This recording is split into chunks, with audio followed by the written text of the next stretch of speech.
أشهد أن لا إله إلا الله وحده لا شريك له وأشهد أن محمدا عبده ورسوله أما بعد فأعوذ بالله من الشيطان الرجيم بسم الله الرحمن الرحيم الحمد لله رب العالمين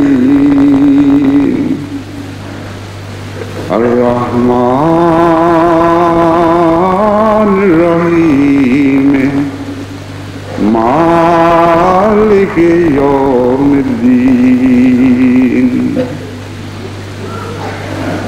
إياك نعبد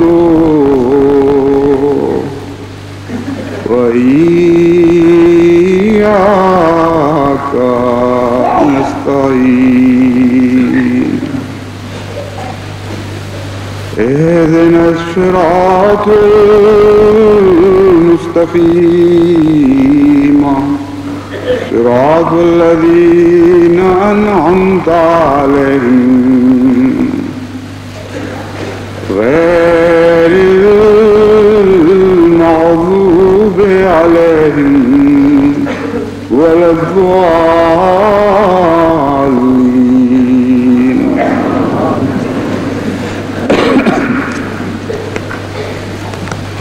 جلسے کا وقت جتنا قریب سے قریب تر آتا چلا جا رہا ہے اسی قدر وقت کی رفتار بھی بڑھتی جا رہی ہے. یوں معلوم ہوتا ہے کہ جوں جوں جلسہ قریب آیا وقت نے چلتے چلتے دوڑنا شروع کیا اور اب دوڑتے دوڑتے اڑنے لگا ہے. اور جب جلسہ آ جاتا ہے تو پتہ بھی نہیں لگتا کہ چلا کب گیا. اس تیزی سے وقت گزر جاتا ہے کہ وہ کارکنان جو پہلے مختلف قسم کے فکروں میں مبتلا ہوتے ہیں کہ وہ مشکل ذمہ داریاں کیسے ادا ہوں گی، وہ آن واحد میں ادا ہو بھی جاتی ہیں اور معلوم بھی نہیں ہوتا کہ جلسہ کب آیا تھا اور کب چلا گیا. اور جب جلسہ آ کے چلا جاتا ہے تو اپنے پیچھے ایک بڑی گہری اداسی چھوڑ جاتا ہے. ایسی گہری اداسی کہ ربا کے در و دیوار سے اس وقت اداسی ٹپک رہی ہوتی ہے. پہلے جب قافلے آ کر جایا کرتے تھے اور نعرہ تکبیر سے بعض لوگوں کی دل آزاری نہیں ہوتی تھی اور بلند آواز سے اللہ تعالیٰ کا ذکر بلند کرتے ہوئے جب گاڑیاں روانہ ہوتی تھیں تو میں نے دیکھا کہ بہت سے کارکنان درویا کھڑے خاموشی سے آنسو بہا رہے ہوتے تھے. اتنا گہرا دکھ مہمان پیچھے چھوڑ جاتے تھے کہ اس کا کوئی باہر کی دنیا تصور بھی نہیں کر سکتی. میں نے سوچا کہ یہ جذبہ، یہ حسن خلق کہاں سے ہم نے پایا؟ تو ذہن حضرت مسیح موعود علیہ السلام کی آمین کے اس شعر کی طرف منتقل ہوا کہ پر دل کو پہنچے غم جب یاد آئے وقت رخصت.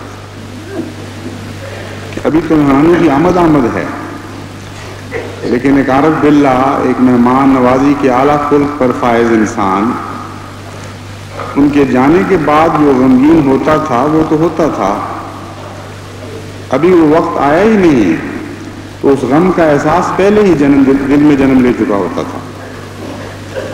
تو بعد میں جانے پر آپ ہی کے ادنا غلاموں کا مہمانوں کے جانے پر غم محسوس کرنا، یہ تو ایک روایت ہے جو ہم نے ورثے میں پائی ہے.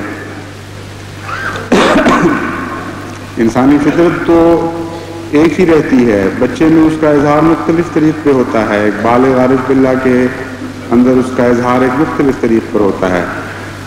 مجھے یاد ہے ہمارا ایک بھانجا ببی جو آج کل نائجیریا میں لیکچرر ہیں، قمر سلیمان احمد، وہ بچپن میں جب انڈا کھایا کرتے تھے تو ان کو اتنا پسند تھا کہ انڈا کھاتے کھاتے ابھی نصف تک نہیں پہنچا ہوتا تھا تو رونے لگ جاتے تھے، اور ہم جان کے چھیڑنے کی خاطر ان کا جواب بڑا پیارا لگا کرتا تھا، ان سے پوچھتے تھے کہ ببی روتے کیوں ہو؟ تو وہ جواب دیتا تھا کہ انڈا ختم ہو جائے گا، یعنی ختم بھی نہیں کہہ سکتا تھا، اتنی چھوٹی عمر تھی کہ مجھے یہ غم لگ گیا ہے کہ یہ انڈا جو شروع کر بیٹھوں گے وہ ختم ہو جائے گا۔ تو دراصل ساری زندگی کا فلسفہ یہی ہے، جو چیز آتی ہے وہ ختم ہو جاتی ہے، اور اسی فلسفے کا نام زندگی ہے۔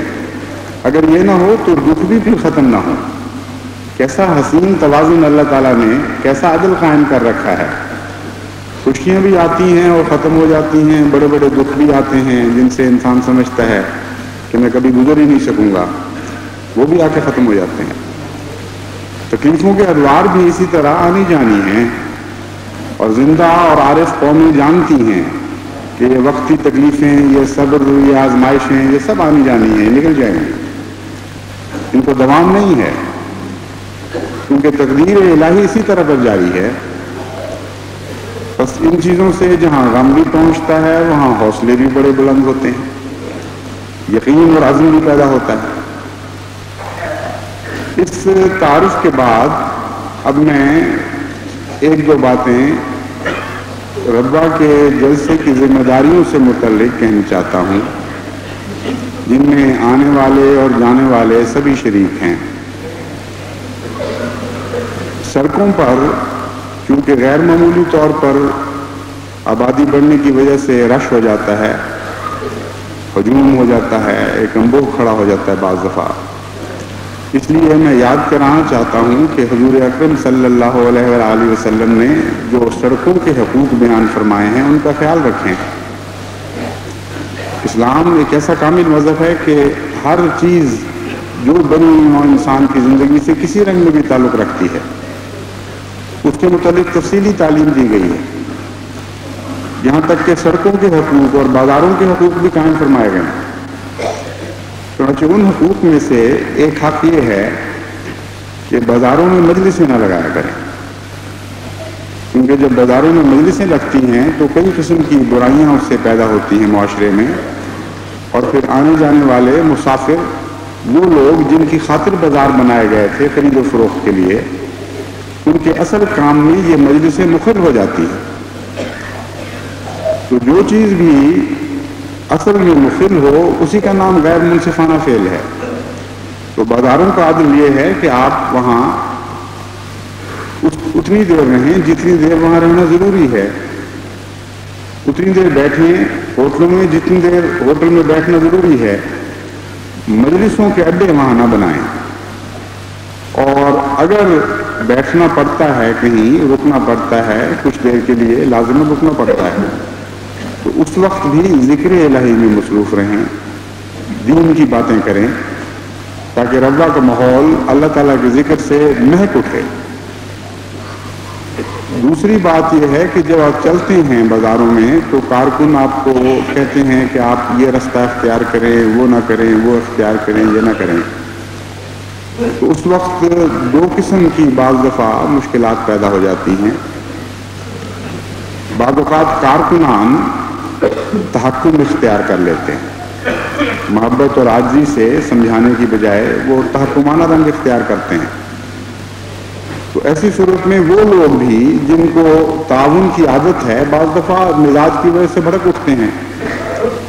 انسانی مزاج اللہ تعالیٰ نے بے شمار قسموں کے پیدا کیے ہیں، بعض لوگ بڑی جلدی بھڑک اٹھتے ہیں، ان کا بیماریوں سے بھی تعلق ہوتا ہے، کسی کو ہائی بلڈ پریشر ہے اور وہ بے اختیار ہو جاتا ہے اور پھر بڑی بڑی سخت باتیں بھی کہہ دیتا ہے۔ تو اول تو کارکنان کو تہذیب کے دائرے میں رہنا چاہیے، اخلاق کے دائرے میں رہنا چاہیے، اور جہاں تک ممکن ہو محبت اور پیار کے ساتھ سمجھائیں۔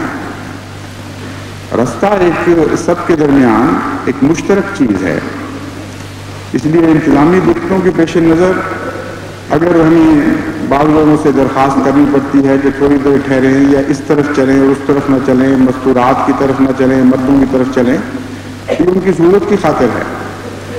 اور رستے کے حقوق میں یہ بات اس لیے داخل ہے کہ رستے کے حقوق کا فلسفہ یہ ہے کہ ہر آنے جانے والے کے لیے آسانی پیدا کی جائے، تو اجتماعی آسانی پر انفرادی آسانیوں کو قربان کیا جاتا ہے۔ اس لیے یہ انتظامات کسی تحکم کے، کسی زبردستی کے، کسی شاہی کے مظہر نہیں ہوتے، بلکہ عوامی محدود کے لیے بعض افراد سے درخواست کی جاتی ہے کہ آپ اجتماعی طور پر اپنے نفس کو قربان کریں، ایک اعلیٰ مقصد کے لیے قربانی ایک ادنا چیز کی، یہ ایک بنیادی فلسفہ ہے زندگی کا۔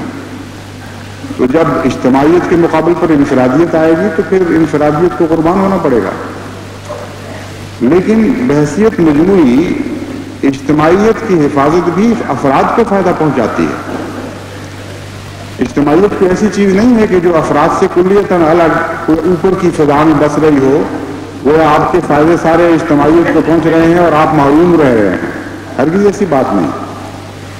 اجتماعی فائدے سے مراد یہ ہے کہ ہر فرد بشر کو فائدہ پہنچے اور ایک شخص اس محدود فائدے سے زیادہ نہ استفادہ کر جائے، باقیوں کے حصوں کو نقصان نہ پہنچ جائے، تو بالآخر یہ فائدہ ہر فرد کی طرف ہی لوٹتا ہے۔ اس لیے تعاون کی روح ہی بہتر ہے اور آپ کے اپنے اور مفاد کے اندر ہے۔ دوسری بات میں یہ کہتا ہوں کہ اگر خدا نخواستہ ایسے لوگ بھی آئے ہیں جو حسن اخلاق کے ساتھ بات کرنے کے باوجود بھی بھڑک اٹھیں اور کہیں ہم نے جانا ہے تو ٹھیک ہے، ہم کو جانے دیجیے، جب تک حکومت رستے کے اوپر ایسی پابندیاں عائد نہ کرے کہ فلاں رستے سے فلاں کا گزرنا ضروری ہے، فلاں کا گزرنا ضروری نہیں، جو پبلک جگہ ہیں، جو ہماری جائیداد نہیں ہیں، بس یہ جلسہ کا ہماری جائیداد ہے، یہاں ہمیں پورا حق ہے انتظام کرنے کا، روکنے کا، کسی کو داخل کرنے کا، مگر سڑکیں تو ہماری جائیداد نہیں ہیں۔ وہاں ایسی صورت میں آپ کو اپنے دائرہ اختیار سے تجاوز نہیں کرنا چاہیے۔ حکومت کے متعلقہ ادارے ہیں، وہ تعاون پر آمادہ ہیں، آپ ان سے تعاون کریں، ان سے تعاون حاصل کریں اور ان کی طرف منتقل کیا کریں ایسے مسائل، بجائے اس کے کہ اپنے حق میں قانون لیں۔ یہ اسلام کی اخلاقی تعلیم کے بھی خلاف ہے اور حکمت کے بھی خلاف ہے۔ تیسری بات اس ضمن میں یہ کہوں گا کہ اس وقت اگر کوئی تلخی کے ساتھ بولتا ہے تو آپ آگے سے تلخی نہ کریں، یعنی کارکنان، اور پیار کے ساتھ محبت سے سمجھائیں۔ صبر کے اندر بڑی طاقت ہے، انکسار میں ایک بہت بڑی طاقت ہوتی ہے، اور اگر انکسار اور تکبر کا مقابلہ ہو تو لازماً انکسار جیتا کرتا ہے اگر صبر ساتھ شامل ہو جائے۔ تو اس لیے اپنے اندر یہ دو اخلاق کی اعلیٰ قدریں پیدا کریں، انکسار لیکن صبر کے ساتھ، تحمل کے ساتھ، پوری طرح علم کے ساتھ آپ اس کو اختیار کریں تو انشاءاللہ تعالیٰ اس سے بڑا فائدہ پہنچے گا۔ جہاں تک مہمانوں کے عمومی حقوق کا تعلق ہے، اس میں حفاظتی نقطہ نگاہ بھی شامل ہے۔ بعض اوقات ہم نے دیکھا ہے جلسہ سلانے پر بعض لوگ یہ سمجھ کر کہ میلہ ٹھیلا ہے اور لوگ غافل ہوں گے، ان کو لوٹنے کے لیے آتے ہیں۔ چنانچہ ایک دفعہ مجھے یاد ہے اس انتظام میں میں بھی شام میں متعلق تھا، بہت سے جیب کترے ربا میں آ گئے، ایک باقاعدہ منظم گروہ تھا، اور ایک دو دن بہت مشکل پڑی ہمیں، یہاں تک کہ اس محاورے کے مطابق set a thief to catch a thief, کہ چور کو پکڑنے کے لیے چور کو ہی ملازم رکھا جائے، وہ چور کی ادائیں بہتر سمجھتا ہے۔ تو ایک ایسا شخص قابو آیا جو کسی زمانے میں اس گروہ سے تعلق رکھتا تھا، اس نے چند منٹوں کے اندر اندر سارے جو پترے پکڑوا دیے. تو بات یہ ہے کہ اس موقع پر اور بھی کئی قسم کے خطرات پیدا ہو سکتے ہیں. کئی قسم کی بدنیتیں لوگ لے کے آتے ہیں. چور اچکے اٹھائی گیر اور کئی بدنی طور پر نقصان پہنچانے والے, کئی فتنے پیدا کرنے والے. تو ان سب کے خلاف آپ کو پوری طرح شعور کے ساتھ وقت گزارنا چاہیے. اس ضمن میں سب سے اہم دفاع تو دعا ہے, کیونکہ دعا کی برکت شامل ہو تو اکثر مخالفانہ تدبیریں خود ہی باطل ہو جایا کرتی. پتہ اس وقت لگتا ہے جب وہ ناکام ہو چکی ہوتی ہیں, اور دعا نہ ہو تو معمولی تدبیریں بھی بڑے بڑے حادثوں میں تبدیل ہو جاتی ہیں. اس لیے بکثرت دعا کریں کہ ان تمام مخفی خطرات سے اللہ تعالی ہمیں محفوظ و مامون رکھے. دوسرا, باشعور طور پر ہر شخص آنکھیں کھول کر رہے. مومن کے متعلق یہ خیال جو عام محاورہ ہے کہ بلہن ہوتا ہے, بے وقوف ہوتا ہے, یہ نہایت ہی جاہلانہ محاورہ ہے, تاریخی کی پیداوار ہے, نور کی پیداوار نہیں ہے. نور کی پیداوار تو وہی محاورہ ہے جو حضرت محمد مصطفیٰ صلی اللہ علیہ وسلم نے ہمیں عطا کیا کہ مومن کی نظر سے ڈرو, وہ خدا کے نور سے دیکھتا ہے. وہ سرایت کر جاتی ہے مومن کی نظر گہرائی میں اور مخفی چیزوں کو پا جاتی ہے. تو اس لیے ہر مومن کو اپنی بصیرت کو اور اپنی بصارت کو تیز کرنا چاہیے اور ہوشیار رہنا چاہیے, باخبر رہنا چاہیے کہ ماحول میں کیا ہو رہا ہے. اجنبی آدمی کو بے وجہ مجرم سمجھنا تو کوئی ذہانت نہیں, لیکن اجنبی کو تکلیف دیے بغیر اس کے احتمالی خطرے سے محفوظ رہنا ذہانت ہے. اور بعض دفعہ اجنبی آدمی سے جب بات کی جائے, اس سے گفتگو کی جائے, تو یہ بھی فائدہ ہوتا ہے کہ اجنبی کی ضرورت آپ کے سامنے آ جاتی ہے. یعنی یہ بدظنی پر بات مبنی نہیں ہے کہ آپ کسی اجنبی سے پوچھیں کون ہو اور کیا بات ہے, کہاں سے آئے ہو. واقعتاً آپ جب اس سے بات کرتے ہیں, اس سے تعلق بڑھاتے ہیں, تو دو فائدے پہنچتے ہیں. ایک تو یہ کہ اگر وہ بدنیت سے آیا ہو تو آپ کو معلوم ہو جاتا ہے, ایک ذہین آدمی سمجھ جاتا ہے, اور اگر خود ضرورت مند ہو تو اس کی ضرورت پوری ہو جاتی ہے. دنیا میں آزاد ممالک میں جو پولیس فورسز ہیں وہ اسی اصول پر کام کر رہی ہوتی ہے. چنانچہ ایک دفعہ مجھے خود تجربہ ہوا, ہم شکاگو سے نکلتے نکلتے بہت پیچھے رہ گئے وقت سے. یعنی 3 بجے نکلنا تھا, اتنا بڑا شہر ہے, اتنی بڑی ٹریفک ہے کہ 6 بج گئے, 6 بجے نکلنا تھا تو رات کے 9 بج گیا نکلتے نکلتے. جہاں پہنچنا تھا وہ کئی سو میل کا فاصلہ تھا, اس لیے رات تقریباً 2 بج گئے جب ہم ابھی اپنی منزل میں بھی نہیں پہنچے تھے. تو ہم نے فیصلہ یہی کیا کہ تھوڑی دیر یہاں آرام کیا جائے. ہم موٹر آہستہ کر کے اس شہر میں جگہ ڈھونڈ رہے تھے, اور وہ نسبتاً چھوٹا قصبہ تھا, اس لیے وہ جلدی سو گیا تھا, ورنہ امریکہ کے بعض شہر تو 2-3 بجے تک آرام سے جاگے رہتے ہیں. کچھ دیر کے بعد میں نے محسوس کیا کہ ایک موٹر میرے پیچھے لگ گئی ہے. چنانچہ میں نے بہت اس کو باز دینے کی کوشش کی, جس طرف میں مڑتا تھا وہ پیچھے آ جاتی تھی. یہاں تک کہ میں نے مناسب یہی سمجھا کہ اب کھل کے بات ہونی چاہیے. اگر کوئی شریر آدمی ہے تو پھر ٹھیک ہے, اس کو شرارت کا موقع اسی شہر میں ملے, باہر نکل کے پھر کیوں ملے. چنانچہ میں نے موٹر روکی اور اتر کے گیا تو اندر سے ایک پولیس والا اترا, اور اس نے سلام کر کے بڑی معذرت سے کہا کہ آپ کو تکلیف دینا مقصود نہیں ہے, میں پوچھنا چاہتا ہوں کہ آپ کو کیا بات ہے, آپ کیوں آہستہ آہستہ جگہ جگہ پھیر رہے ہیں, کوئی مقصد نظر نہیں آ رہا. اور وہ بڑے اخلاق سے اس نے بات کی, اس کا مقصد بھی پورا ہو گیا اور میرا مقصد بھی پورا ہو گیا. میں نے اس کو کہا کہ ہم سونے کے لیے جگہ ڈھونڈ رہے ہیں اور کوئی مل نہیں رہی. تو نے کہا میرے ساتھ تشریف لائیں, میں بھی آپ کو جگہ دلوا دیتا ہوں. چنانچہ وہ جانتا تھا ان جگہوں کو, وہاں ہمیں لے کے گیا اور ایک بڑی اچھی رات ٹھہرنے کی جگہ مہیا کر دی.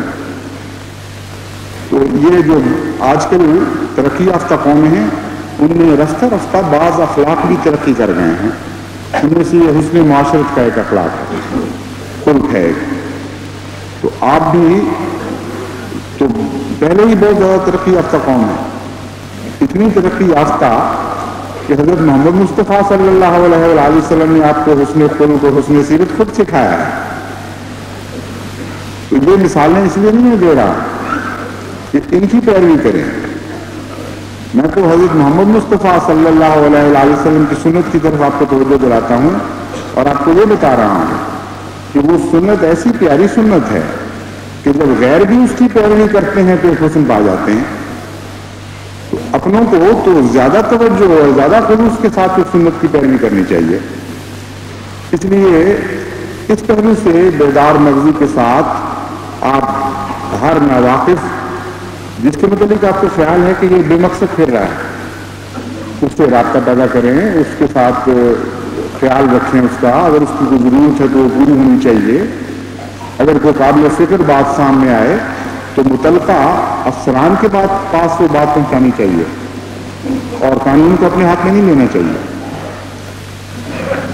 ایک یہ پہلو ہے جو جس رنگ میں ہم سب مل کے مہمان بھی اور میزبان کی خدمت کر سکتے ہیں۔ ایک اور پہلو ہے خدمت کا،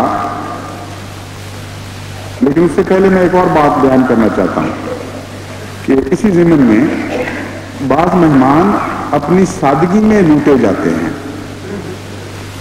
حالانکہ مومن کو اس قسم کی سادگی زیب نہیں دیتی۔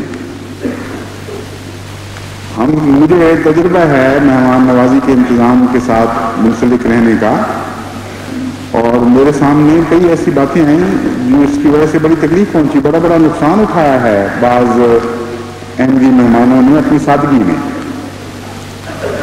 ایک ٹیپ ریکارڈر لے کے آیا ہوا تھا بیچارہ تقریریں ریکارڈ کرنے کے لیے، تو وہ سن رہا تھا کہ اس میں ایک آدمی دوڑ آیا کہ آپ کے فلاں دوست جو آپ کے ساتھ وہاں جب باتیں کر رہے تھے وہ کہتے ہیں تھوڑی دیر کے لیے ٹیپ ریکارڈر دیں۔ اس نے اسی وقت پکڑا دیا، حالانکہ وہ آدمی نہ دیکھا نہ جانا، اور وہ لے کر غائب ہو گیا۔ تو جب دوست ملے انہوں نے کہا تم نے تو تھوڑی دیر کے لیے مانگا تھا، واپس تو کرو۔ میں نے کہا کیسا ٹیپ ریکارڈر، مجھے پتہ ہی کچھ نہیں۔ بعد میں پتہ چلا کہ یہی واقعات اور جگہ بھی ہوئے اسی قسم کے۔ تو بہت سے مہمانوں کا سادگی میں نقصان ہو گیا۔ ایک آدمی ایک قیامگاہ میں آیا کہ فلاں مہمان صاحب جو ہیں ان کی بس جا رہی ہے اور وہ اپنا بستر اور سامان چھوڑ گئے ہیں، تو فوری طور پر دے دیں، وہ آ نہیں سکتے، میں لینے کے لیے آ گیا۔ اس وقت جو میزبان یا مہمان بیٹھے ہوئے تھے سارے، انہوں نے کہا ٹھیک ہے، اسی وقت بستر اٹھائے، اس کو ساتھ لدوایا، اور وہ چور صاحب تھے جو اٹھا کے بھاگ گئے۔ تو اس لیے بیدار مغزی کی ان معنوں میں بھی ضرورت ہے، اپنا دفاع خود کریں۔ اتنے بڑے انتظامات میں انتظامیہ پر پورا انحصار کر دینا کہ وہ اس قابل ہوگی کہ آپ کی ہر طرح مدد کر سکے، یہ تصور ہی غلط ہے۔ جو نقصان آپ اپنا خود کریں گے اس میں انتظامیہ کچھ نہیں کر سکتی۔